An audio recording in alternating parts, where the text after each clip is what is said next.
Hey, Pride fam. On this week's episode, we talk about the Supreme Court ruling against gay conversion therapy, Kristie Noem and her cross-dressing husband. We also talk about Chili's donating to Republicans. We also talk about Nick Cannon being part of the KKK. We also talk about Mike the lineman cheating and being caught on social media. We also talk about Harry Potter being racist, and we talk about sports. Do you want the tea? Because I know you want the tea.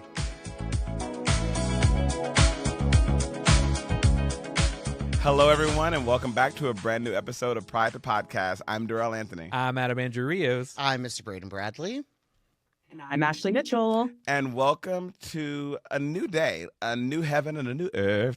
Also, happy Trans Visibility Day for Bernie Wigenblatt, who is the trans voice of the subway. I know you all heard it, the sound of stand clear of the closing doors. We want to wish them a happy Trans Day. And also to Brian Noem, who we will be getting to a little bit later, because happy Trans Visibility Day to him as well, them, her as well.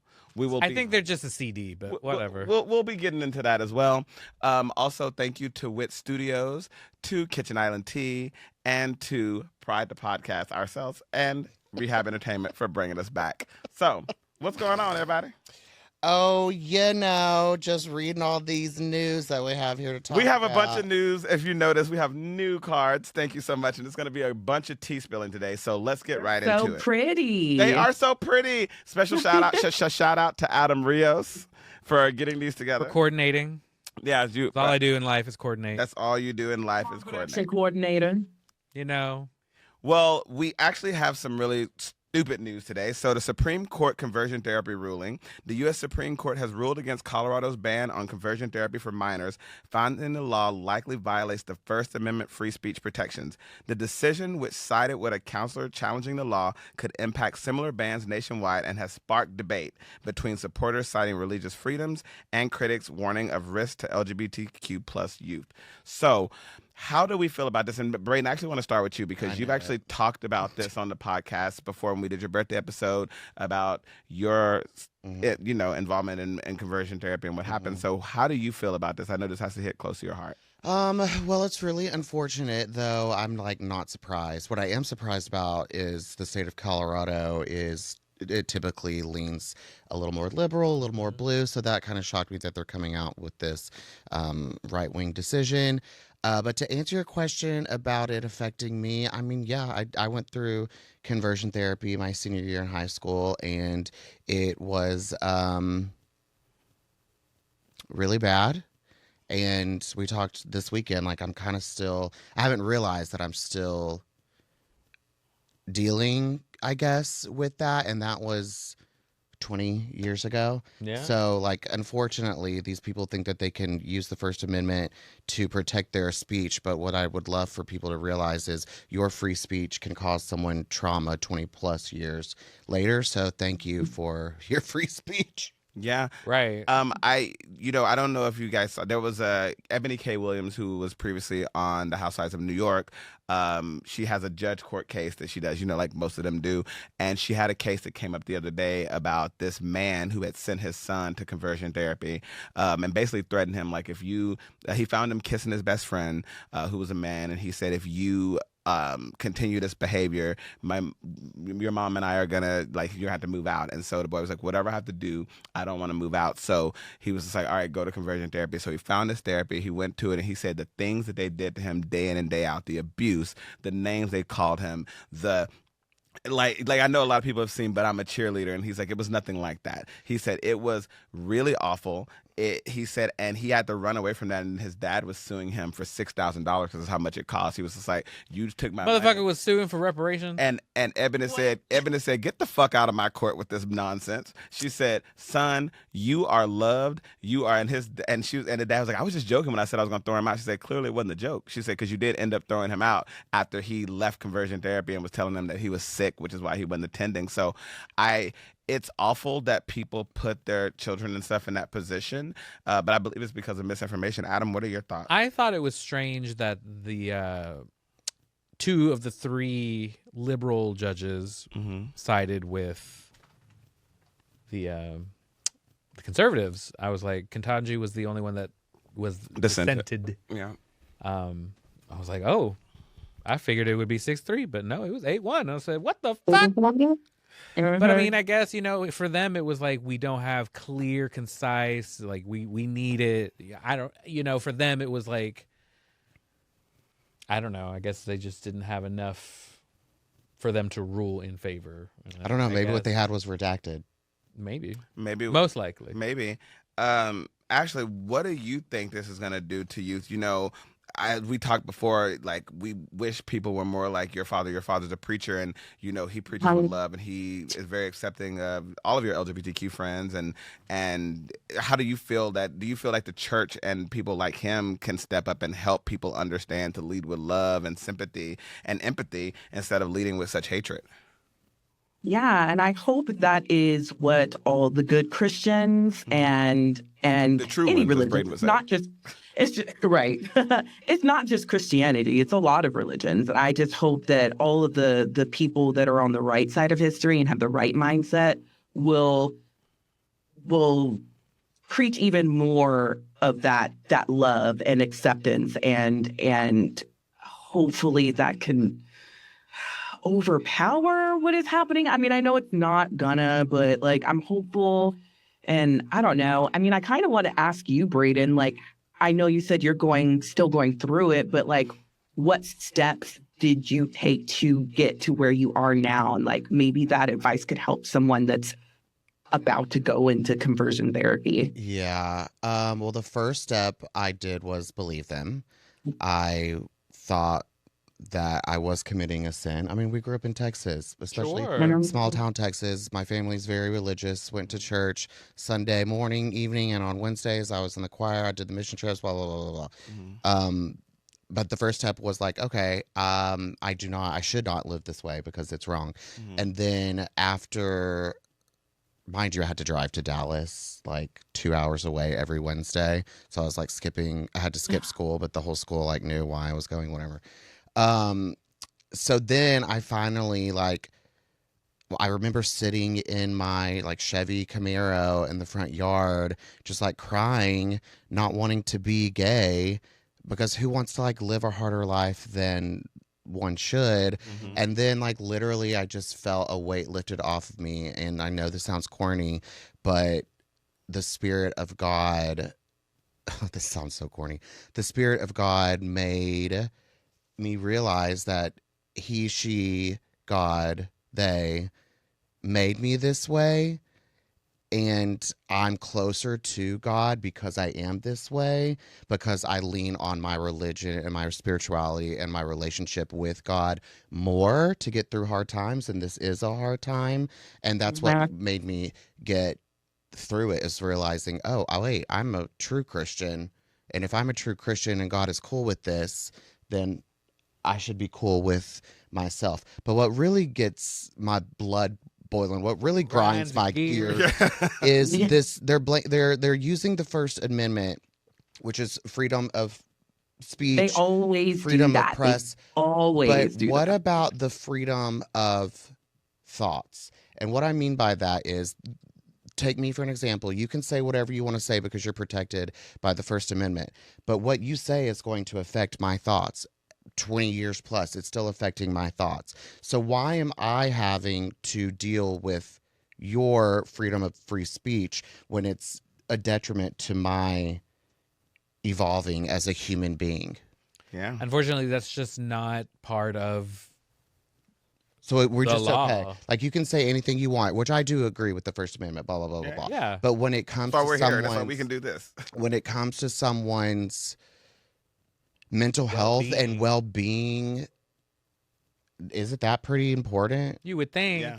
You would think that at some point it would get edited or something would be amended to include these things, but it's so antiquated that it's just like, well, because of that, it's black and white. If I can't read it on this page, it don't exist. And then it adds another layer. Oh, maybe I shouldn't be offended by your free speech because you have free speech. So my thoughts are wrong. You know what also? There is that. Ugh. which is You the can art of have- conversion therapy. You can have your freedom of Yeah. speech. We can have our freedom of speech, but you also have the freedom to catch these hands, because Consequences. You get you consequences. get, you That know, you can say part. what the fuck you want to say, but at the end of the day, if you're gonna say something at your neck, you gonna have a consequence at the end of the day. But we don't have a There are consequences. we don't have a right to hit someone. I We do know. have the right to bear arms, and they're protecting that, so you can get shot. Okay. So how about that? Like, I mean, we like Which day though? Sometimes they're like, no, Yeah. no, I mean, papi, no papi. I It's know. like- I Dominican. I know Right. Dominican. No, I. Some days it's protected, sometimes it's not. Like, which you got these fucking cherry pickers. Well, we do The have to. I do line want to is talk about always that a little bit moving. later. The line is always moving, and I do want to talk about that later about everything that's now evolving with the Charlie Kirk case. But Wait. yes. Talking about Drewski. Oh, So Yeah, I that- die. that is. I die. It That is- is Yeah, that's so pretty- It is funny. good. and what's crazy That about is it, so iconic. funny. it is really funny, and Candace Owens is on his side with it. They took a picture together. She went and took a picture with Drewski as Erica Really? Kirk, and she's like, it's interesting. She said because conservative white women do act like that. Yeah. And they were like, well, what if we did a conservative black woman? She said, then please. She said, like, at this point, we as conservatives are ridiculous. I cannot believe I'm saying this for the first time, but my enemy, Candace Owens, is talking right. Her and Marjorie Taylor Greene, for some Yep. reason, they have, but what they say about a broken clock. they're always right twice a day. Right? Twice a day. So she is on point with this one. Like Phaedra said, now this you're on point with. It's interesting, but I actually want to go deeper into the Charlie Kirk case. They're now saying allegedly that the bullet that was found does not actually match the gun that was used to shoot him by the alleged shooter, Tyler Johnson, I believe is his name. So it's very interesting about that, and I don't know how to feel about that because, What does that mean? well, a lot of people are having different opinions online. They're saying, well, that's because the bullet was too destroyed and you can't actually tell. Or Then how could they tell that it was That it was Yeah. was it was etched? etched with like whatever it said. Well, they said it was etched with something saying it was a trans statement It or was something. like anti-LGBT. And- Yeah, it was, of course it was back to being that fault, but now they're saying it's not. And Candace has came out, and a couple other conservative voices are like, "We told y'all the whole time this was an inside job. Like this was." I said that. they did this because Charlie all was said starting that. to dissent, if you will, from the Republican Party. He was starting to say like, "I don't actually believe this, and this, and I believe that," and they were like, "We got to." What What about Trump's quote unquote assassination attempt? Which one? what's we that- forgot all about that. What happened to that? Definitely an inside job. What happened to that? And oh yeah, by the way, Epstein files. Hello. What are we Baby, doing? No, forget about that. What are we? Let I'm that not go. going to. Let it go. I'm not going to. And then there was something that came out. What was it yesterday that corroborated this woman's statement saying that Trump touched her when she was underage. Yep. Her Yep. and whatever his name was. Yeah. Well, Okay. Trump is now, because as I'm you know, exhausted. he's putting his name on, he's put in a proposal to put his name on the money, like the actual Oh yeah, dollar bills. uh-huh. Well, he's got something coming to him because guess what? I don't use hand money. Well, no. And, Just gonna he- lower the value even more. well, he also the dollar wants isn't just what it used to be. he wants to now, I'll change tell the you. Palm Beach airport to, Oh no! He don't. It already did. It already did, but Oh. DeSantis. oh, they was changed the the one that airport was like, name, actually. I I'm don't know if you gonna heard do it. He got his own airport now. They changed Palm Beach Huh. Airport to Trump Airport, yeah. It's the one that he uses to fly when he goes. It's to also the Bali. one Jeffrey Epstein used to fly out, so they're keeping it all in the same airport hub. My Keep it all in the God. family. And he wants to build a library. Like He also since wanted to when build does a wall. read? He don't ever finish building anything. Well, a federal judge said you cannot move forward with building the Stupid ballroom. But he's already trashed the east. Like the it's done. It's pretty much The done. That's damage why it's is just like, done. and I think he knew that if he got it halfway fucking knew there, that. it's just like, well, now it's either going to just be sitting like that, and it's like until the next president comes along and say like, take his name off the money, change this airport name back. Like until all that happens, we all have to just kind of sit here and just like deal with this. Like to have it, he's getting a gold statue put in the library that's gonna be tall and standing over people with the Holy Bible. He's supposed to have the Bible in his hands. I'll say, will it be upside down It will or how's be. it gonna be? It will be. Probably. Like it's gonna be. Want to be interesting. historically accurate. And it's interesting that all of this stuff is happening. Like, we're supposed to be happy. This is Happy Easter, Happy Passover, Good Friday. Happy. All of these things are supposed to be happening, but they're not doing what God preached. They're not doing what Jesus said. They're not living that kind of life. And it's interesting that they keep trying to put that on. They're like, well, this is what God would have wanted. This is what Jesus would have wanted. Did you see what Pope Leo said? No, tell me. Pope Leo said, if you are a conduit of war, you have blood on your hands and therefore are not a child of God. Woo! And that coming from the Pope. I love when they eat that. I love it. Chicago motherfucker. Mm-hmm. Talk about throwing hands. Well, let's talk about someone Right. else that has blood on their hands. Kristie Noem, who famously killed her dog and goat because the goat saw her. Because the goat caught him. Yeah, because she's like, we can't have that. You can check it out in her book. So Kristie Noem is speaking out after reports surfaced alleging that her husband, Brian Noem, has been living a secret online life involving cross-dressing and explicit content. In a statement, Noem said she and her family were devastated and blindsided by the claims and are asking for privacy as the situation unfolds. No, the fuck you can't get privacy. Listen to me right here. You have been in everybody else's business, everybody else's genitalia, everybody else's bathroom stall. You absolutely aren't getting privacy with this. I'm not letting up till I see the type of titties he wants. So let's talk about it. Why didn't you deport him? Well, he wants big titties, and he said, it's very interesting that that's all he wants is titties, and that's why I say I'm glad you brought it up, Adam. Maybe he actually doesn't want to be trans. He just wants titties. I was like, I don't, like we said in the beginning of the episode, I don't think he's trans. I don't think he's feeling his doll vibe. He just wants titties. I think he just really is. He gets off on cross-dressing. And Like that one murderer. Buffalo Bill from No, the Netflix, but yeah, him too. I know what you're talking about. Based off of that. Oh, yeah. Ed Gein. Ed Gein. Yeah. Ed Gein. I was about to say that last couple episodes, or last episode when the person had the titties. Yeah. No, I really just think that he gets off on cross-dressing. He probably pays people to cross-dress for him. Like, I'm sure that it's just as cut and dry as that. I'm just confused because if we can do all this digging and investigation into Kristie's husband, then why can't we find Nancy? That is... Well, I feel like that's like apples to oranges on that one. No. Like, I don't know. I agree. I would agree. If you can do like a cybersecurity deep dive and find this dude like in some random chat room, then why can't you find a human being on this planet, likely in Tucson? Because or I Mexico? think because what you're talking about is like there's a digital footprint with that. Yeah. There's not. I mean, they did, but there is. Ain't got no digital. Well, there's no footprint. The Nest camera. There is. So and what came of that? I have but Pascal buried it while he went and chugged beer with some other hoes for the while Olympics. his videos are getting Let me tell. Well, here's the thing. Like, So going to the Nancy thing really quickly, because I want to say this before we go to break. It is important. If anyone out there knows or sees anything, please reach out to FBI. You absolutely can do that. Not Kash Patel, but the people who actually work there, who've been doing the FBI for years, and that actually know what they're doing. Because I do believe that there is. Someone has to have seen something. Like Braden said, there are so many cameras. Mostly everybody has a Ring camera now. Mostly everybody has street cameras. You cannot tell me all the traffic cams. The traffic cams. We're constantly being watched. Like there are, I believe, and producers correct me if I'm wrong, just tell me in my ear. I believe there are only 88 missing persons cases that have not been solved in the entire history of the United States. Yeah. And one of them is How Nancy many? Carruthers. 88. If you flip it upside down, it's still 88. I'll look this shit up. That don't sound right. I was like, I feel like that doesn't sound right. Somebody told me. I'm just reading. I read a book out of the Trump library. Ooh. I guess so. Oh, well, there we go. Well, you know what? It must be real. While we go and find this information, we are going to take a quick break. And when we come back, we're going to talk a little bit more about these going-ons and lead into entertainment. We'll be right back. Let's be real. Confidence is everything. And that includes the moments that matter most.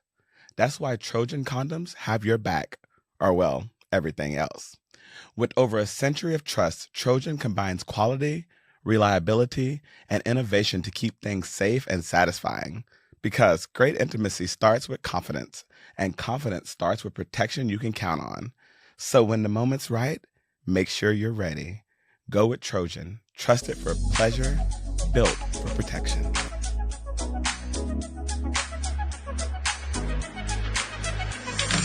Welcome back, everyone. So we are back here. We were talking. So Adam did a little research to talk about Brayden's 88 people that are only missing in all of U.S. history. Is that what you said? Yeah. Okay. Adam, what you got to say about that? As of 2024, there are over 93,000 active unsolved missing persons. That is 93,000. old news. Damn. Holla. That is old news. 2024, it's 2026. We found 93,000 minus 88. What is that? How dare you? I read it somewhere. I heard it somewhere. It's probably at the Trump Library. I read it somewhere, I promise.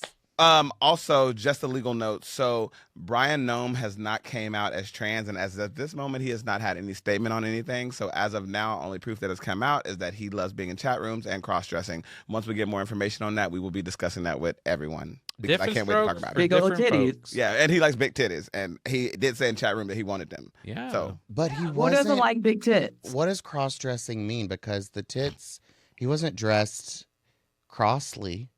well, He just so had titties on. Brayden, actually, that's actually an interesting question. So there has been confusion for people for years about cross-dressing versus drag versus transgender. Well, I And- think drag and cross-dressing kind of go hand in hand because some of the girls on the show on RuPaul's Drag Race, they call themselves CDs, like they're cross-dressers. Well, Cross. cross-dressers, Mm-hmm. I assume, and I want to learn more about this. This is a learn podcast as well.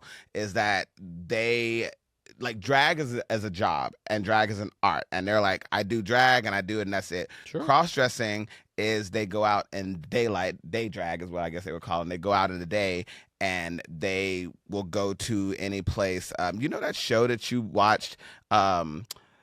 It was like they all worked in like a convenience store or something like that. You put me onto it. It was like an Asian family. Convenient. Oh, Yeah. yeah. So there was an episode where they were talking. I watched it the other day actually, where it was like you get discount for being gay or something like that. Oh, yeah. Yeah, and they had the. I think it was like Pride Weekend. And the drag queen went in, and then a cross-dresser showed up. Like different like people showed up, and so there is a difference, and I do think that people need to be more mindful of that because like when I do Halloween and they're like, oh, you do drag, and I'm like, well, I just cross-dress as a woman for Halloween. Like I don't do it. I don't go out in public. Like I don't go to the store in my daily life and dress as a woman or present as a woman. So I think there's a lot of definitions that people get confused because I was actually asked recently. They're like, so do you want to be a woman? And I was like, no.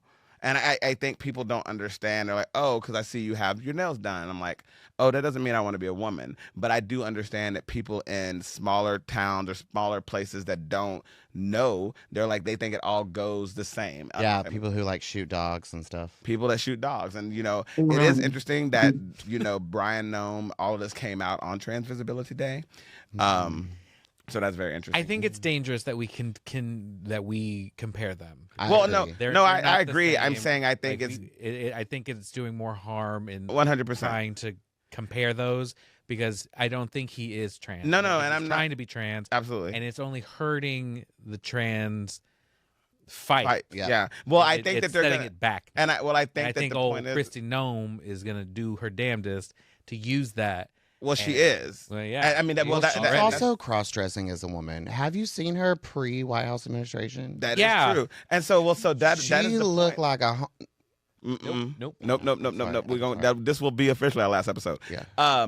But that is true, and I do agree with that. But it's the same thing I said about Lindsey Graham when people are calling him Lady Graham. Like that is also because. But that's true though. But no, like to call someone using gay or trans or any of those things as a negative because we're only saying that to hurt him because we know it upsets him. We know that calling him Lady Lindsay, like that person who was like running behind him the other day being like, Lady Lindsay, come in. He was just like fuming because he's like, and I've never seen him come out and say like, I like being called Lady Lindsay and I am trans or I'm gay. Like I haven't heard that. And so same thing with Brian Noem. It's like all we have heard is that he's cross-dressing. But to your point, they take all of those things and they push it onto the trans community, regardless of what it is. And that's what I was saying, They're that it easy is targets. interesting that he did this, that he came out as a cross-dresser, or he was discovered actually as a cross-dresser. I was like, too. I think he was out. He was discovered as, which also outing is very dangerous. I actually don't like outing. I do think that Kristie Noem, you put out bad energy, you get bad energy,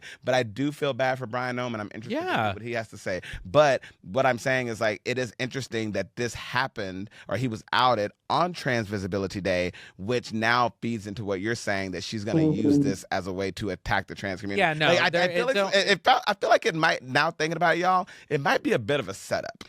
There might be something not clean in there. I don't even think she knew that it was Trans Visibility Day. Not her. Somebody did. Something. Well, it ain't the dog. Something feels unclean with this. Something feels weird, and like feels like a scheme that Todd set up to come kill you with the bullshit. That's what it feels like. Speaking of drag queens, the most recent episode of RuPaul's Drag Race. Not that I'm like a diehard fan, but I watched. I'm so excited because this is the first time we're all caught up. Did you watch it, Ashley? Ashley? Caught up? Yes, I'm all caught up. Okay. Yeah. Well. So let's jump into that, because let's talk about some positive stuff with drag queens and a little bit of negative how we feel about the show. Adam, go ahead. I'll go first. I understand the outrage. I understand that it was a diabolical elimination, as one of my coworkers said. However, I will say, I just think she was the worst of the bunch, unfortunately, and we're splitting hairs, and unfortunately her hair was the longest pulled, and she had to go. I don't think, and I was saying this in the green room, Candy Muse came out and she spoke out and said, I don't know when this whole track record thing started, but the show has never been about track record. It's never been the winners based off a track record. And I was like, okay, maybe she has a point there. And now, I don't know. I think Candy, I hear what both of you just said, but I think that, and Ashley, you've been producing on reality TV shows. Like, I think putting the reality TV producer hat on, it has, and it also hasn't. Like, I think that Candy is speaking from some behind the scenes stuff. Candy also, and she finished up with that tweet saying they needed something to happen on this season because it has been a snore fest. Yeah. Let's be honest. Like, it hasn't been gooped or gaggy. Like, there's not been one, like, I think lip sync that's been like iconic. Like, nothing really interesting has happened from this season. So I think producers were like, well, thankfully she kind of fumbled this season, this episode. So let's get rid of the strongest girl. Well, and it shook up the season. But as a viewer, I don't want to watch anymore. So did they really make the best decision from a producing perspective? I mean, I feel like it got people. It's a buzz. It's definitely a spectacle. It's got people talking, and let's be honest, like, we all love Drag Race, but it's on season, this is 18? I don't know. 88. Exactly. Right. And we have how many different franchises? Like, it's very oversaturated. So it's feeling like you gotta, I don't know, grasp at straws and like shake things up to just get attention, because just the season alone, like, people aren't just gonna pay attention because it's Drag Race anymore. Like, you have to have some kind of, I don't know, something to make people talk and make ruffle feathers, But I mean, even the promos ain't interesting no more. I just feel like it was a choice, because literally right before she got eliminated, I was like, she's winning, right? Like, it felt very like Bianca Del Rio, like Bob the Drag Queen winner, like the winner is just like very clear, but we're just going through the steps anyways because it's fun. But like, to eliminate her, I'm just like, what are y'all doing, producers? Because that doesn't really track, because I know that things are very calculated. I wouldn't say that all reality competitions are fixed, but some of them are. Yeah. And so Drag Race kind of toes the line of like, yeah, we already know who like our top five, we're pushing for our top five to be. So it's just kind of strange, and it just seems kind of like grasping at straws for attention. And now we're just So- left with Scrubs, and I don't Well, want Mikey, I don't I think know. Mikey's really good. I do have an think affection the for top Darlene. four. I think the top four are can they hold their own and they bring their Yeah. own merit and The they. top four. I think saying that they're just boogers is like that's not fair. But- Well, I was Oh, trying no, to no, no, no. transition to our next topic. Well, but well, I I got caught up on one quick thing I just wanted to like tack on to that. You know, in the last episode when Michelle Visage, what you laughing for? I was looking. No. Next The time. boogers. Oh shit! All right. Sorry. I was like, what y'all got going on? I want to talk. Michelle Visage in the last episode or 2 episodes ago when they were doing the makeover challenge, she's like, y'all don't look like family, and it's like, Michelle, what are you talking about? Like, even with it felt like they wanted to knock Jane off of her high horse because they started there being like, you don't look don't nothing like your match. family, and it's like it's just a different color dress and Jane has on pants, but it's still the same fabric. Like I don't know what's Yeah. happening. Like they started picking, and I feel like the picking got someone like Jane down because she was like, I'm not finna play this game because y'all know Very I'm good. cerebral. Y'all know I'm good. Y'all know I'm the shit. I wonder if Jane pissed off production in some way.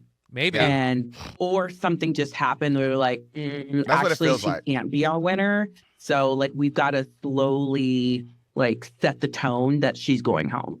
Yeah, that was a huge shift because Rue even started when they were in like the workroom. She started being like, I don't know, Jane. I don't know. Like it just really switched from being like, go Jane, we know you can do this to like, we don't know, Maybe Jane. she's Republican. Something happened. Something definitely happened. But Ashley's cousin Darlene Mitchell is doing it, baby.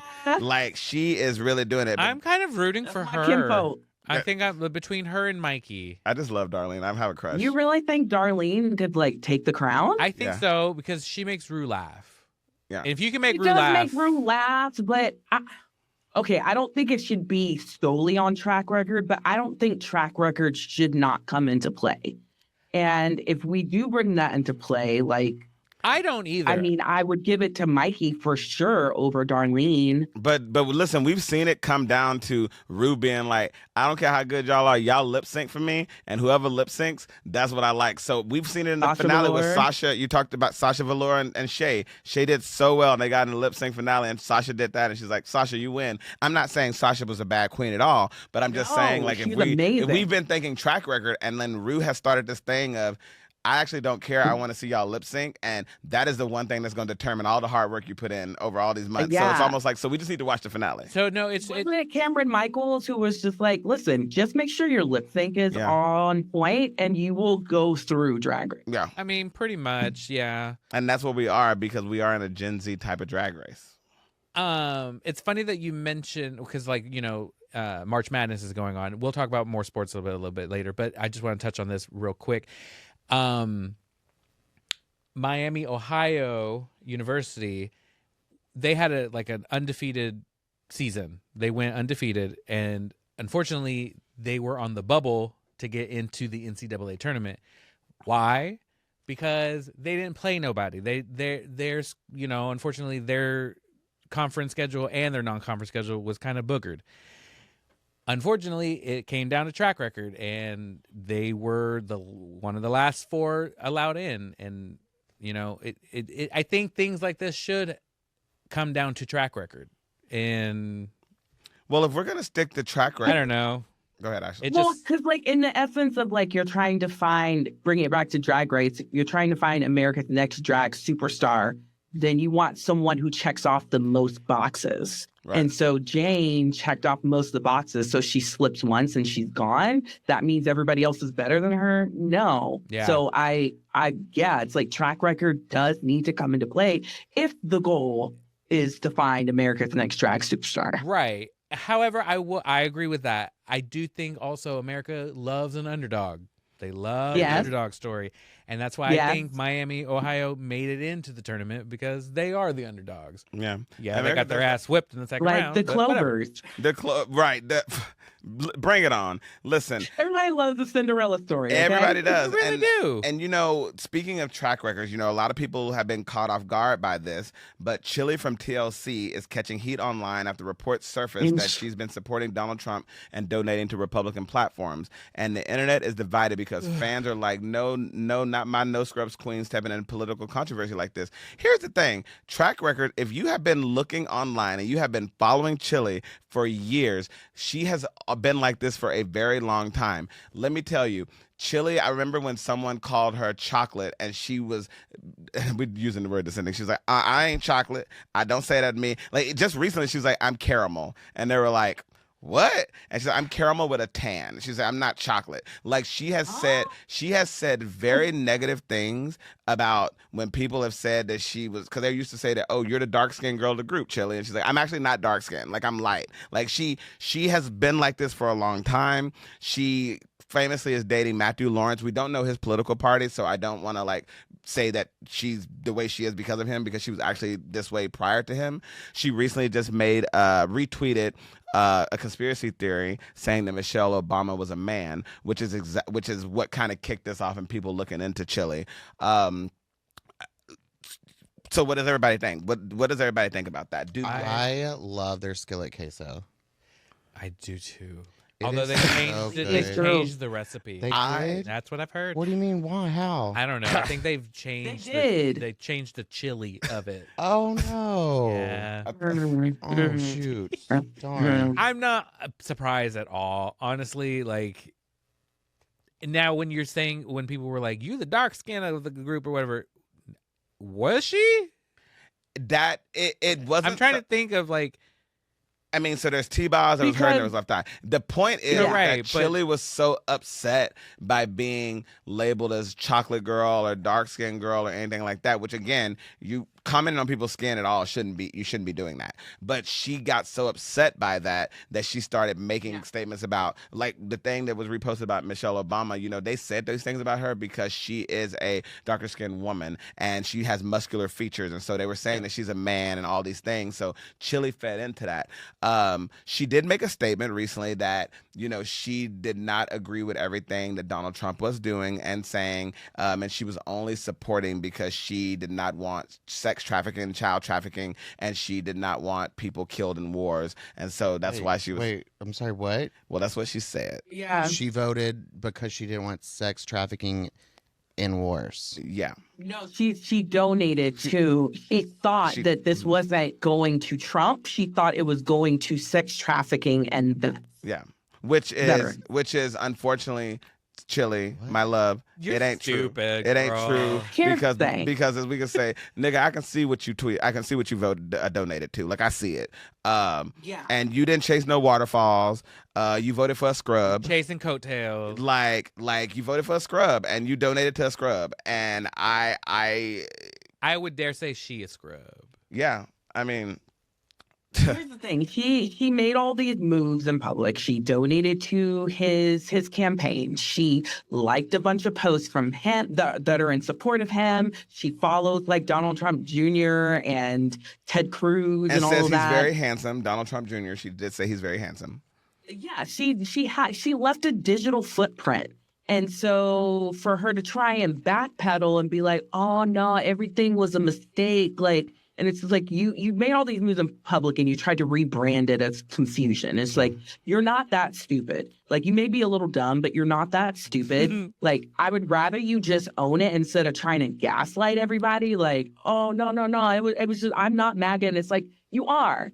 It would be much better if she would have been like, listen, I supported all these things. I know y'all see the receipts. However, I realize how hurtful it is, and I am willing to learn and to do better and da-da-da-da. But trying to gaslight us and be like, I don't know. There was a repost button. I just pressed it. Like, what are you talking about? Like, you probably don't even run your social media. You probably have someone doing that for you. Right. Do you think that? The reason why the Michelle Obama thing popped up in your feed is because that's the kind of content you like. Right. Word. Like, nothing about Michelle Obama being a man pops up in my feed. Not on mine either. Me either. No. What pops up in my feed is drag queens and makeup and gays. food and Thailand and gays and all that stuff. That's what pops up in my feed, not Michelle Obama being a man or Ted Cruz or all this craziness. Like, that's the kind of content you like. Yep. So that's what popped up and you reposted it. Just say it with your chest. Yeah. Like, but now you're trying to backpedal because you got this tour with Salt and Pepper and In Vogue, and your ticket sales probably ain't doing so good right now because they're suffering. Black women are your main supporters. Mm-hmm. Like a lot of people, like TLC was a huge group. So a lot of white people and men and women, like all kinds of people supported them. But your main supporters were Black women. Yeah. And we're not passive consumers anymore. Yeah. Like, we pay attention to where our dollars go. So that's why you're not doing so well. And trying to gaslight us as if we're dumb is not helping. Well, that's interesting because that is pretty much in parallel with what Trump is doing to his MAGA base. Yeah. Mhm. Gaslight. I mean, you know, In Vogue made a And post. she's MAGA, so I'm like, she's trying to gaslight us like he gaslights everybody. And it's like, it's not going to work. It ain't gonna work. Not It over ain't here. working. The algorithm was algorithming. Okay. And you know, In The Vogue math just is made mathing. In Vogue just made a post saying we good over here with them dancing, and then this just in. T-Boz made a post on Facebook because she still uses Facebook. She made a post on Facebook of just a picture of her and Left Eye, and that's all she posted. And so everybody's like, T-Boz just posted a picture of her and Left Eye, obviously from the past because Left Eye is no longer with her. Right. But she posted a picture of just her and Left Eye, and that's all she posted. Like, she didn't post, like, Chilli was in the photo, Chilli was cut out of the photo, is what I'm saying. So, like, it's interesting. Like what we did with Delvante? Which is what we did with Delvante. Sure did. Yeah. Nasty bitch. Before we move on to the next thing, Ashley, I actually want you to talk about the concert you and your mom just went to and what y'all went through because I actually want people to listen to this because you could all be victims of this as well. Ashley, go ahead. Yeah. So me and my mom, as a birthday gift, my mom bought me and her tickets to go see the New Edition tour, which had also Boyz II Men and Tony Braxton in it. Amazing. Mom of the year. You're amazing. We planned this trip to go to Atlanta. So my mom bought plane tickets. We do have family in Atlanta, so we stayed with them for 2 days. But the day of the concert, my mom got a hotel so that we could just walk to the venue. So thousands of dollars were spent on the tickets. Come to find out, our original tickets were second row. Like, it was, my mom really did it up. Well, somebody hacked into my mom's email and also then hacked into our Ticketmaster, went and changed the password, and then transferred the tickets to themselves and locked my mom out of her account. Yeah. Wow. I was speechless. Like, I cannot believe that happened. And it just so happened we were sitting there. My mom had her phone in her hand because this happened at like 11:30 at night. And she started getting all these spam emails. And she had just been hacked a month ago. So she was like, oh, here we go again, all these spam emails. So she looked and just so happened to see your tickets have been transferred from Ticketmaster. And she was like, huh? So we go through and we figure that out. And so we spend the rest of the night trying to see if we can call Ticketmaster. And then it seemed like her phone was hacked because her Face ID wasn't working. So we were trying to contact Apple and T-Mobile and Ticketmaster. Of course, it's 11:30 at night. And apparently there are no like actual people at that time of night, which I figure all these big companies, you would think there is 24-hour service, but no. So the criminal was very calculated, and good thing my mom caught it, because like had we caught it the day on Sunday, like we would have went there and she would have been looking for her tickets and it would have been gone. Yeah. So we wait this Sunday, like the morning of the concert, we call Ticketmaster. They're like, oh, we're so sorry, blah, blah, blah, blah, blah. We're going to expedite this to like the proper channels and like wait to hear back from us. And we're going to work on this. And we're like, all right. A few hours later, nothing. So we call them back. Sorry, you just have to wait for that department. We promise we've expedited this. We know the concert's tonight, so we are working on it. Nothing. A few hours later, we call them again. Nothing. They're still telling us the same thing. So finally, I was like, let me call the venue and see what they can do. So someone was just like, hey, you guys can come and like show that you were the originators of the tickets, and like maybe they can try and work something out. We went there, we got all dressed up, and they tried. They really did try, but they were like, it's like 2 separate systems, so like we can't cancel them. And those tickets that were transferred to that person, they've already transferred it to 2 other people. So like the tickets are gone. Yeah. I'm so sorry. I was like, so luckily my mom is an amazing mom and have it like that. So we had to buy a whole new pair of tickets on the spot. Expensive as hell, but we were able to get there, and we were still on the floor because my mom had gotten those second row tickets, and we were like 14 rows like back. So we were at the very, like, where like the sound system is, and usually they have like the VIP people sitting there. We were like right in front of that. So I was like, all right, we're gonna have a good time. Like, and we ended up actually sitting in front of Toni Braxton's family. Oh, like Tamar and her mom and all of them were there. So I was like, God.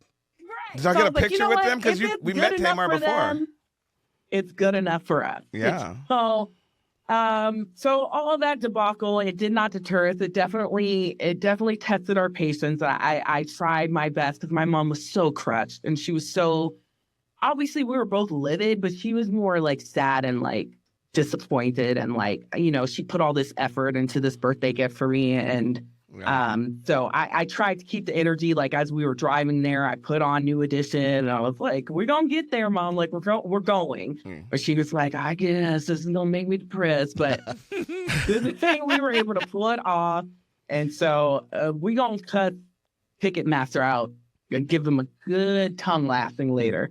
But we were let me know if you want help with that. I was gonna say, I think you should tag me in too. Like, I have a mouth.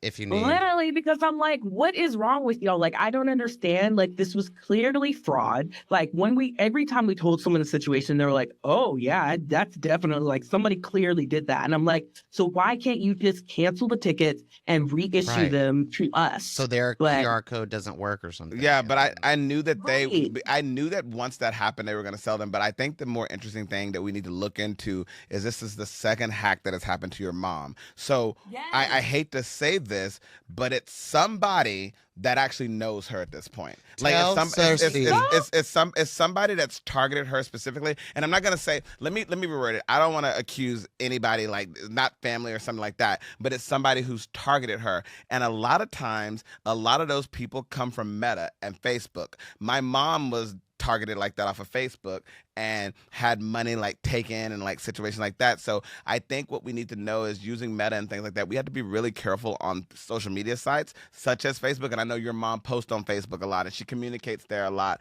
and she sends sometimes videos and stuff like that. And we have to be very careful. And for those of you who don't know, Ashley's mom is from Kitchen Island Tea, so make sure you go check out their podcast. And we're going to take a quick break. And when we come back, we're going to be discussing Nick Cannon and his stupidity, saying Democrats are the party of the KKK. I cannot. We'll be right back. You know that look your dog gives when it's mealtime? Total excitement, pure joy. Well, imagine if their food was as fresh and real as what's on your plate. That's what the Farmer's Dog is all about. Real human-grade food made fresh, delivered right to your door, and personalized for your pup. No weird fillers, no mystery ingredients, just real food that helps your dog live healthier and happier. Go to thefarmersdog.com and get 50% off your first box, because when you feed them right, they thrive. All right, everyone, welcome back. So I did it again. Well, I'm just like got a breaking news. All right, so before we went to break, we were talking about Nick Cannon. He said the Democrats are part of the KKK. He has everyone upset after claiming that the Democratic Party has ties to the KKK, which it does with many old school Dixiecrats being KKK members. And woo, that statement lit a match under social media real quick. And you already know folks are debating history, politics, and intention all at once because comments like that don't just land, they explode. Now, Adam, what do you think about this? I genuinely... And Nick Cannon, Mariah Carey's ex-husband. Right. I genuinely was like kind of shocked and surprised by this, that he said that. I was just like... With as many kids as he got? He clearly don't care about, he doesn't care about education? Education, contraception, whatever. But I was just a little like, whoa. Nick Cannon said, what? Because I just felt like he just kept to himself. He did his little old ashy shows. Like, he ain't really kind of made waves. So for him to come just straight, I don't know. He's made waves by impregnating several women and having multiple babies in a year, and then saying that women within his own life. That's what I'm saying. He makes waves within his own realm. Like, but in the position that he's at, I didn't think that. I don't know. He just kind of kept to himself. He did his little ashy shows. You know, he's known for. I will blah, say, blah, blah, blah. This is the only statement of Nick Cannon's that I care about. That's what I'm saying, sir. Yeah.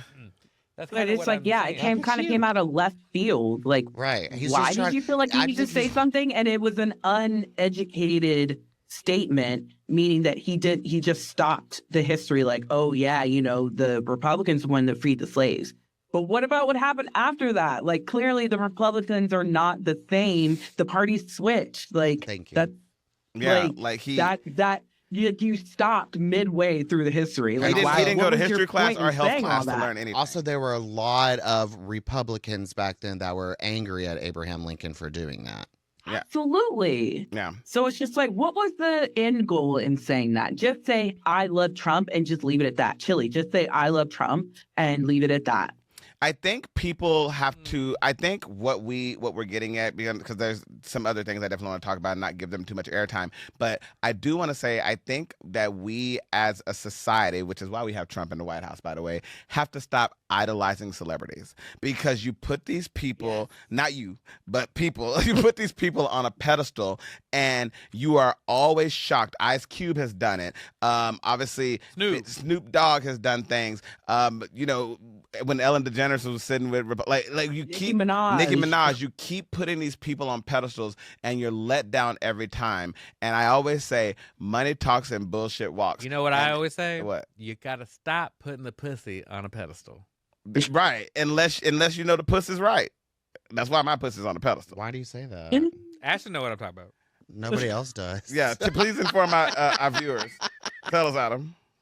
40-year-old virgin. Yeah, we are quoting podcasts as well. But I think people just need to be, and it's interesting because Nick Cannon doesn't think about having children out of wedlock and that being a sin. But he's like all the children he's had, right? Like, he's had all these children out of wedlock, but he's like, that's okay. That's a good thing because I'm a man. And then I don't know what homegirl is over here thinking Chilli, because I don't know. I just saw a post that was like, she's still mad at Usher. I understand why he did what he did. It makes me giggle when all these Catholic men, or like these sinful Catholic men, do everything in the book and they do everything that they're not supposed to. But when Lent comes around, baby, ain't no meat on Fridays. Don't let me. Well, they have meat every other day. Office at 2:30 before the sun goes down, aren't we? Mm-hmm. But they have meat every other day of the year, so why would they not have it on Friday? I will say Catholic guilt is a real fucking thing. Yeah, I can attest. Yeah. Well, I wish guilt was a thing. So social media has been a bitch for a lot of people lately, and they've been getting caught cheating. So I don't know if everyone's seen the new video. I mean, obviously everyone saw the Coldplay situation that went down when they were at the concert and they got caught. He was caught with not Coldplay, but they were at a Coldplay concert, and he was caught with the HR lady, and they were caught cheating on camera. So now Mike Lyman has been caught cheating on his wife via social media.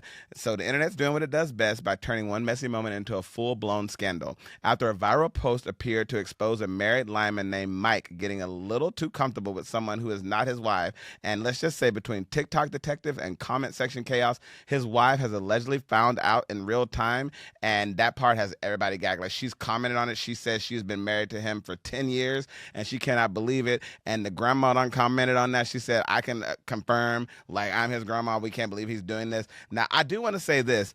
This man had a tattoo of a wedding band on his body. So, in the place of his, place of his actual band, because he didn't wear it out.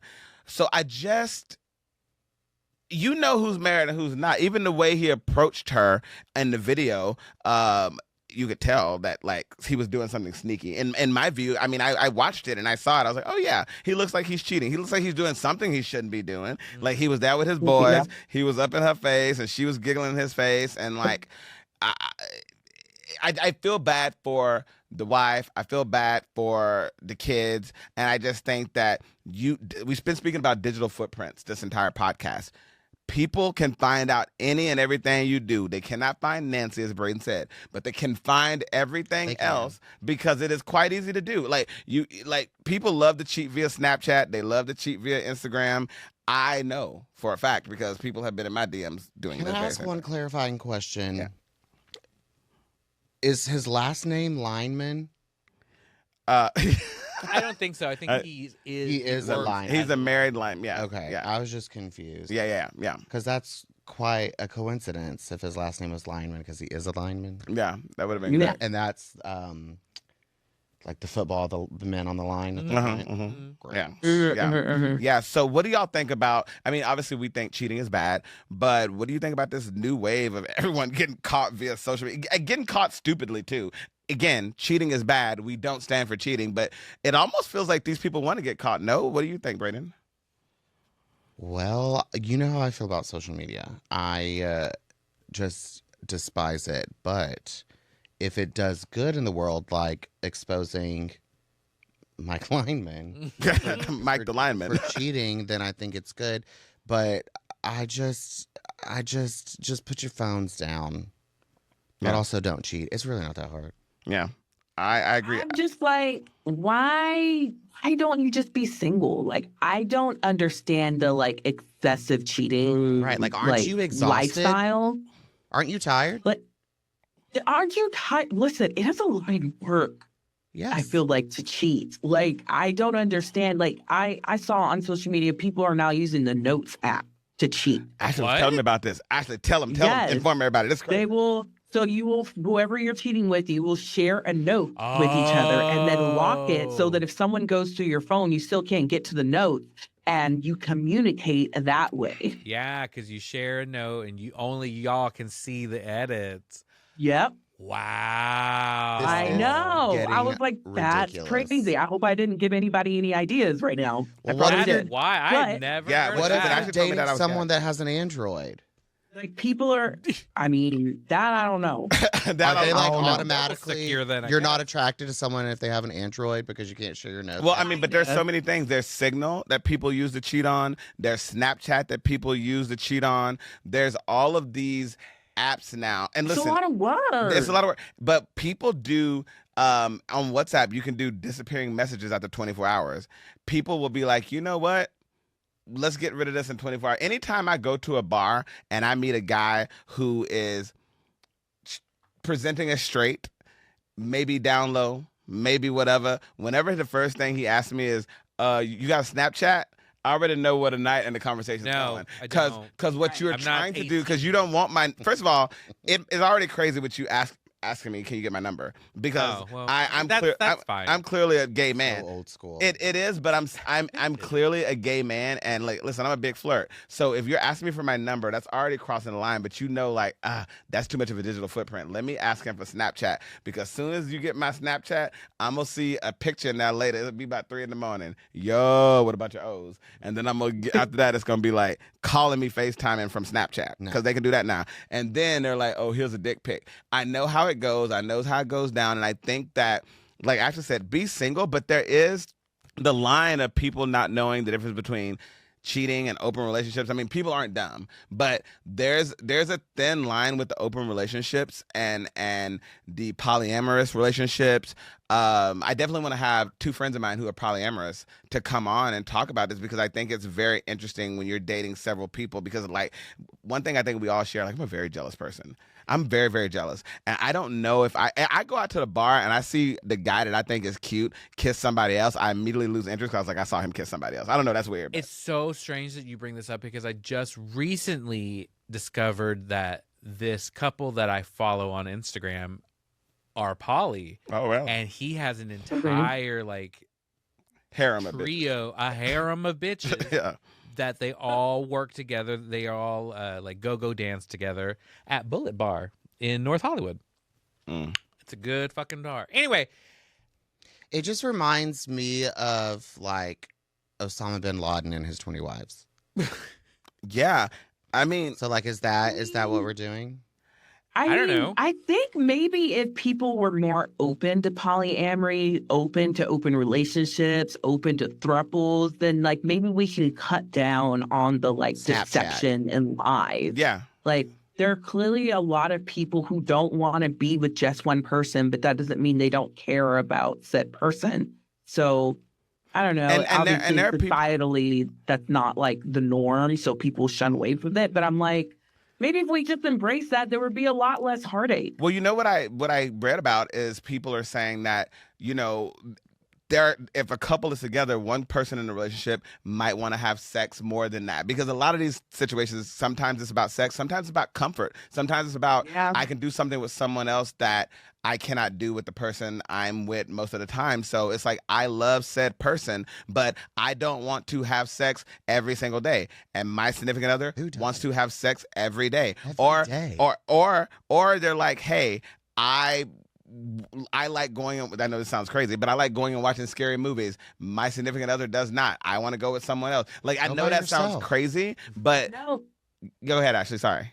No, I was going to say on that, Darrell, you and I have known many sugar babies. And a lot of the time, and a lot of the time, they will say some of the sugar daddies that they have, they just want company. Yeah. Like it's not even sexual. They just want to fill in the gap of what their said partner does not fill in. You know what that is called? Insecurity. And they're looking for answers everywhere else but within themselves. Yeah. I mean, I think two things can be true. I do too. I think that we've just seen so many, and I may, and Brain, correct me if I'm wrong what you're saying. I will. Of course you will.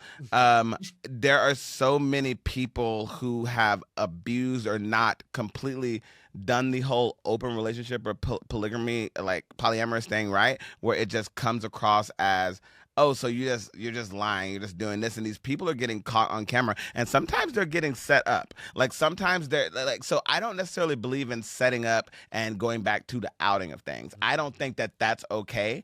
But in this case, just to be clear, the person who posted the picture of Mike the Lyman or Mike Lyman or whatever, whoever posted that person was just saying he was so cute, and we were trying to find him for my girl because like she wanted him and we didn't get his information. So internet helped us find him, and his wife said he's here in my house. I'm explaining that to my two kids right now. Yeah. So that has been very interesting. But want to move on to something in entertainment that we were talking about before we hit to our sports corner with Adam. So I don't know if everyone's seen the new Harry Potter trailer come out. No. From HBO. So it's very interesting. So they're doing basically the first movie in a season type situation. So I don't know, it'll be 13, maybe 22 episodes, something like that. We don't know yet. We already know what I was like, it'll probably be like 8 long episodes. I thought we were done with J.K. Rowling. Well, she's not done. She's not done.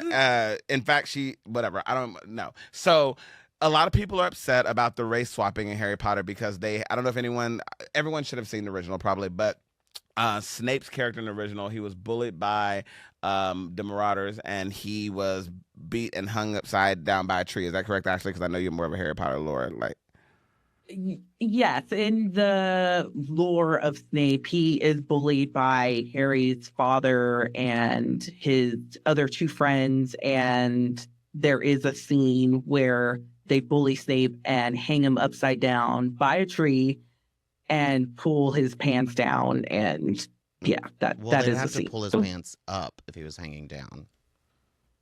Why I oughta. Right.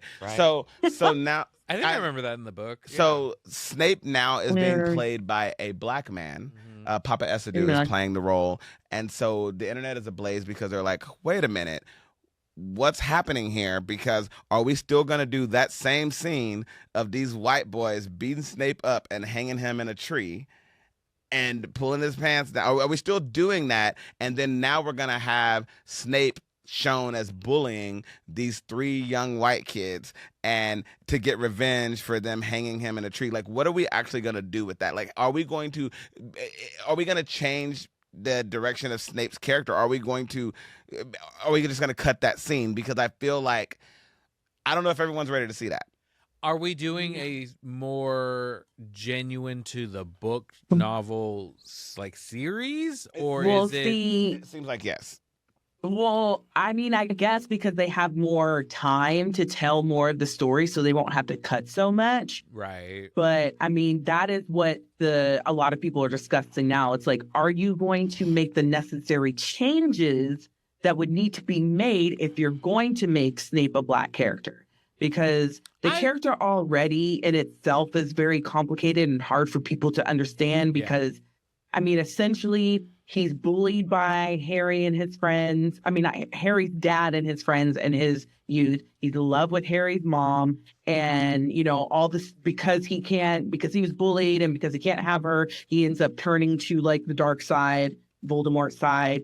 And then once Which Harry's is a white mom supremacist group, is, as Ashley like it's basically like seen as a white supremacist. Yeah, you can akin like it. representative of, you know, and basically once Harry's mom is in danger, he's like, oh, let me go back to the other side because like my baby, like I can't. And so then he becomes a double spy. But obviously he was bullied by Harry's parents. So when Harry comes, he bullies Harry, even though he like protects him, but also bullies him and makes his life harder. And so he's a very complicated character that is already like makes people like, yeah, I know at the end of the day, like Snape is good, but he did a lot of shitty things. So like to make that character black, where black people already looked at already as like thieves and all things bad and like to have him where he's bullied by these white kids and that whole scene with the tree and then the hanging upside down in the pants. And then he goes on to bully these white kids. Like, it just doesn't look good. It sends an entirely different message than when Snape was white. Yeah. And so I would like to, but I don't believe that JK and the writers and the creators are going to adjust the story accordingly so it doesn't feel like one big traumatic like repeat of history, painting black people, black men specifically in a bad light. Yeah. Because it won't work if you just leave it as is. It just won't. So then you'll either have to change the story, which will piss all the other fans off because they're like, okay, why are we doing this? We're just changing stuff just to check like a DEI box. And it just seems like JK wanted to check some kind of box because the real reason why she's making this series is because the original cast don't fuck with her because she's a transphobe. And so she's like, well, fine, I don't need y'all. Let me make a whole new series. And I'm going to check this DEI box and cast somebody black. But it's just like, you didn't take the time to really feel what the weight of that would mean and to make the necessary changes that would be respectful to the story and to your audience and to black people.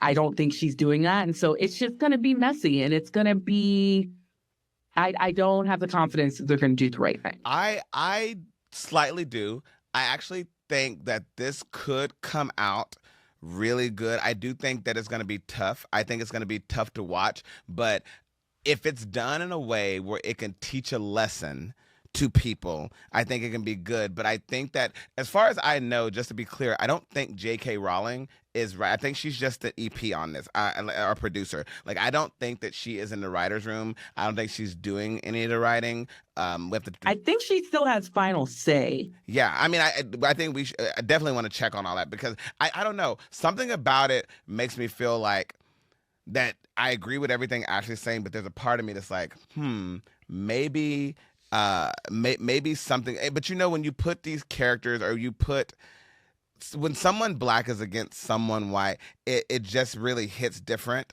because it's very, very tough. And I want to slightly shift here, because I wanted to go to Braden about Summer House. Because I'm white? No, about Summer House. Because what's going on with...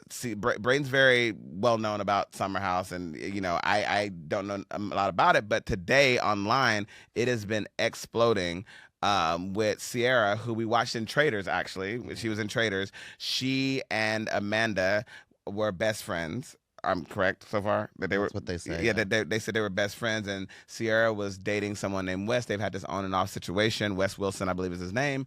And Amanda, ex-husband, like, they're splitting up, and Sierra was really supportive to her, and it just came out that that Amanda is dating Wes.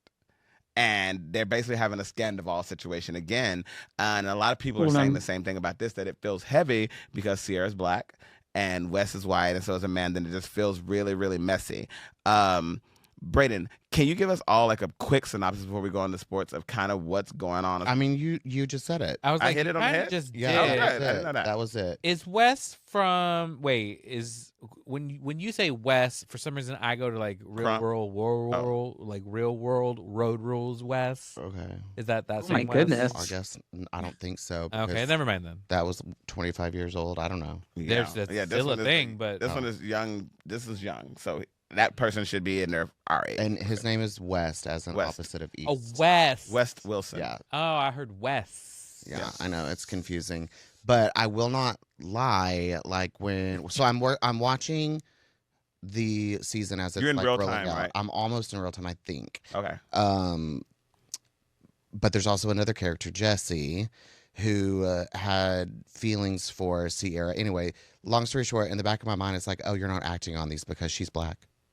Oh. He's not moving forward with like Jesse with his like, I don't know, attraction with Sierra because she's black. This is just what I'm thinking. Mhm. And then West is part of the reason. Again, just what I'm thinking. Maybe kind of Darrell, to your point, maybe they were keeping it a secret because she's just treating her differently because she's black. Right, they're being very sensitive with it. I think that's what the consensus I've been getting, because I was Did you doing say white glove? white glove service. No, I was telling, man, I've been talking about white glove service tonight. I just no, like, so What's wrong with that? We use that No, term like- all the time. Oh, Yeah, no, white- we do. because I said it I last only night, because said I ended up because- working last night, and I was like, oh, I'm doing this white glove service. I was like, I say that too all the time at work. Yeah. So I do think you have to treat people with kid gloves, with different, everyone is different in this. I enjoy Sierra on Traders. I think she's incredibly smart. She's also a nurse. I've worked with her. Yeah. Very smart. Yeah, and I think that she's very great.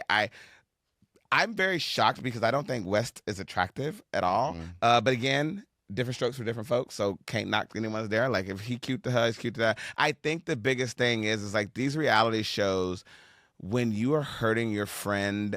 First of all, a lot of these people are coworkers. So what people don't realize, a lot of times when the cameras stop rolling, which is why a lot of the people on these reality shows have been breaking the fourth wall, they're like, we don't talk outside of the season. So you want to come to me when the cameras pick up? And that person's like, well, yes, because we're filming a show. Like Stacey said, she was like, exactly.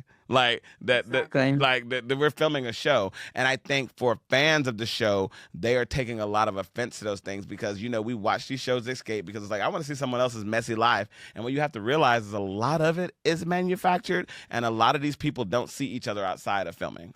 Yeah. They're just kind of. I think you mentioned it in a previous pod about like these actors who go on these circuits during award season, and it's like, yeah, to the untrained eye, they see them, and it's like, oh, they're beefing because they're nominated against each other or whatever, beep bop boop a doop. But in reality, it's like, no, girl, we see each other every fucking like 36 hours on a new carpet somewhere in another country. Like we're constantly seeing each other. We're gonna just eventually just be like, you know what? All right. Yeah, I mean, people have to get out of the thing of thinking that everyone's friends. I mean, we on this podcast are friends. But sometimes, there are times that, people, just like with anybody that you don't get along with. I know people were heartbroken over, and I've talked about this before, so I don't want to get into it, but Will and Grace, with Deborah Messing and Megan Mullally not getting along, or, famously on Golden Girls, B. Arthur could not stand Betty White, and people find out these things, and they're like, or like Sex in the City with Kim Cattrall and Sarah Jessica Parker. It's like, people who work together, and then what I always ask people is like, do you like everyone you work with? Or do you just go there to get your check and move on? I think that because social media, which is what we've been talking about, is so present now, that you find these things out and it just breaks people's hearts and they just can't deal with it. But let's go into some sports corner. Take us to sports, Adam. Let us know. So we are in the Final Four of the NCAA tournament. We are the Final Four. Women. What is that, basketball? Yes. Okay, look at me. College basketball. That was my first guess. I got it right. Wait, Pat. so your office doesn't do like a March Madness thing? They Somebody do. does. I've deleted that email. Yeah, I was like, somebody sent Girl, an you be email. making some money. I'm not giving them money to make. Adam is currently in a bracket. Gambling, and it's Well- also called a sin for all you Christians out there.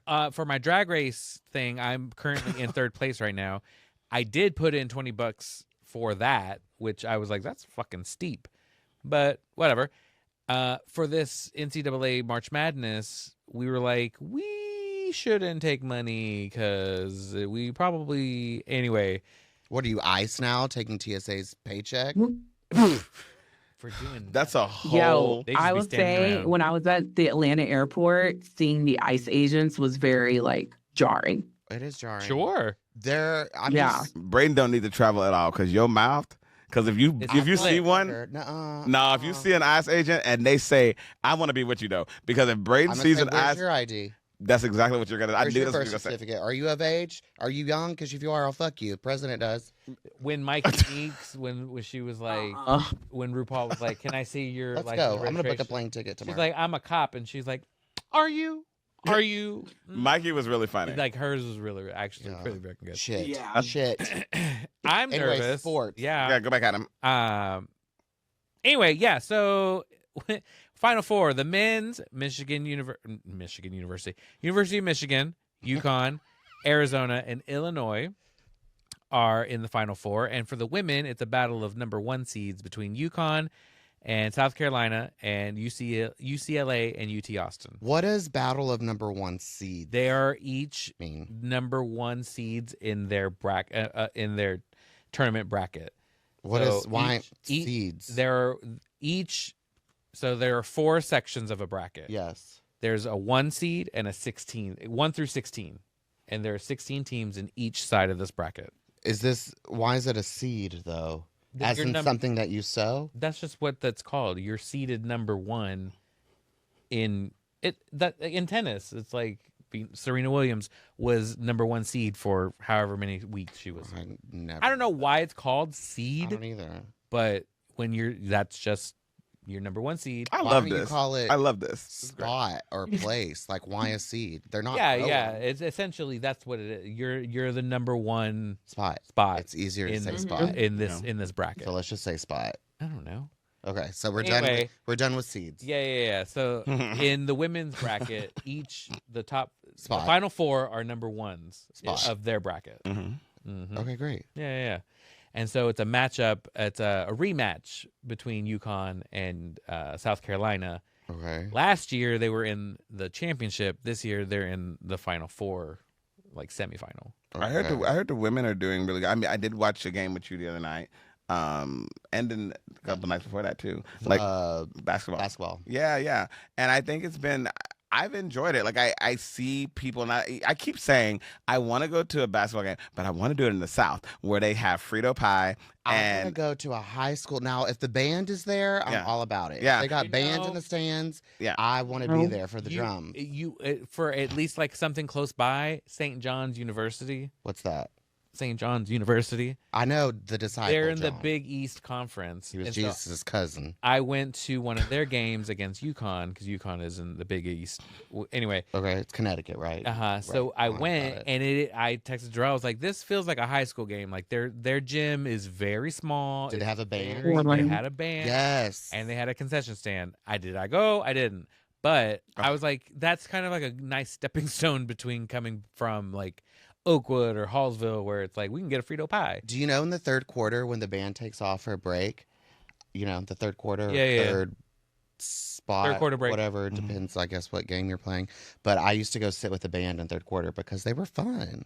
Yeah, I had a lot of fun in bands. Brayden, also it the sounds high like you need to go to a HBCU game, football game.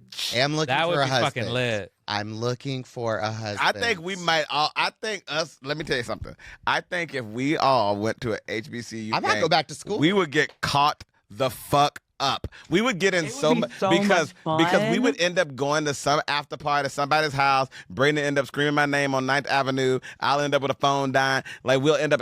The way that I want to do that now is great. I'm glad you do brought that we should do it. I want to do it, Ashley, because Dawn Staley right now she does work to represent these HBCUs. Yeah, like she's always scheduling games against them because it gives them representation. It shouts them out. Like, and then also they get to play against like one of the best in the country. Like, exactly. It's good for both people, honestly. So when is the next game coming up? Let our viewers know when the next game is coming up. Final Four for the women's is on Friday. This Friday.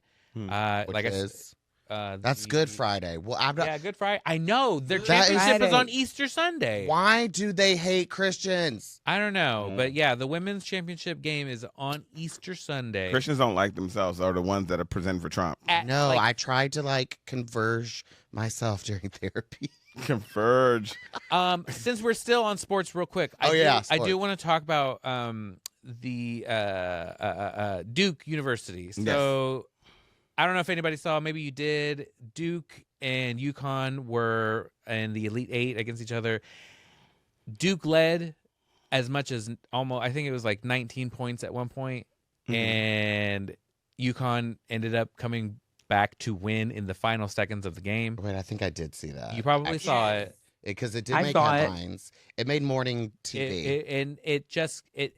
This is at least in my era that I've been watching NCAA tournament, this is at least like the third or fourth time that Duke has had number one recruits, have the most money for recruitment, and have pretty much dominated their whole season and have choked in the Final Fours.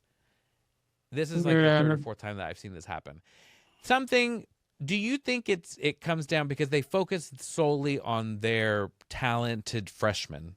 That's what's going on right now. Okay. They're handing it off to their freshmen to get us to this championship. Okay. Do you think in this moment specifically, he had a low IQ moment and threw the ball away, and in those sheer seconds, cost them their entire season? A freshman did? A freshman.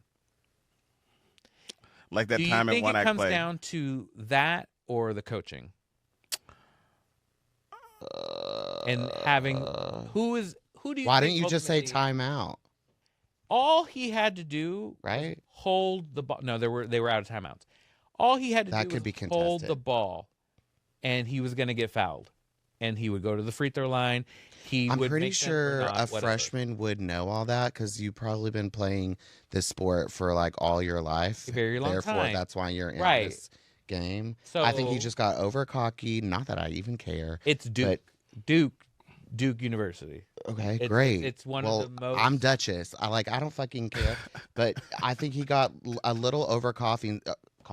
A little over coffee. And a cardboard cup. Oh God. And candy or neb, ladies and gentlemen. And then said, okay, the game's over, but it wasn't. They had like 2 seconds. They had seconds. It was sheer seconds that they lost the game in. Ashley, I know you saw it. I did. What did your mom say? Oh, she was like screaming. Like, as the biggest UConn and Duke hater, like, I will say I was happy to see Duke lose though. Yes. Yeah. You and my mom have been texting all weekend throughout this whole Final Four. Yeah. Okay, so you're saying UConn women and UConn men have a chance of winning, Mhm. and this is Connecticut. Yeah. We're close enough to go to the after party. UConn is known for, at least the women, are for being dominant. Like I think this is his like 25th Final Four. He's the most winningest. Who is? Gino Auriemma. That's the coach of Connecticut. The women's UConn coach. Okay. He's like the most winningest. He has the most winningest. Okay. He has the most NCAA titles. Most smartest. I'm the most smartest. Well, I'm pretty sure that's what it is. Most winningest. Well, yeah. Well, he has a winning streak. He has a digital footprint, if you will. This At this point, episode has been amazing. So thank you all again for joining us here at Pride to Podcast. We are out of time. Our producers are saying, doing the Braden. So, wait, before we do go, I want to ask everybody, who do you think will win the UConn. men's and women's final? UConn. Ashley? Basketball? Yes. Yeah. What were you just talking about? I don't know. UConn. I have to say Gamecocks, of course. Who's in You it? better. Who's in it again? Any, mini, money, mo. I'm surprised you wouldn't say Just say UT Gamecock. Austin. Why would I? I don't know them. Oh. So, You almost I went don't know there? him. I wasn't allowed because I went to conversion therapy, and who I was dating at the time went to UT Austin, and I wasn't allowed. Speaking of, before we go, if you no, for real though, No. if you are experiencing conversion therapy, or if your parents or loved ones or a higher power are making you go to conversion therapy, please reach out to me. I'm happy to talk with you because I literally know what it feels like, and it's not fun, and it's not fun to be alone. So reach Very out. well said. And make sure you follow us on all social media platforms on Pride to Podcast. Again, we want to wish everyone a happy Passover, a happy Easter, a happy Good Friday. We love you all so much, and we will see you next time. Bye. Pull up a chair and pour yourself a cup. It's time for Kitchen Island Tea, the podcast where real conversations brew strong. Each week, they spill the tea on life, love, culture, and everything in between. The kind of talks that usually happen right in the kitchen. Unfiltered, relatable, and always full of flavor. So if you love great vibes, real stories, and a little bit of spice, join the ladies at Kitchen Island Tea, available wherever you listen to podcasts.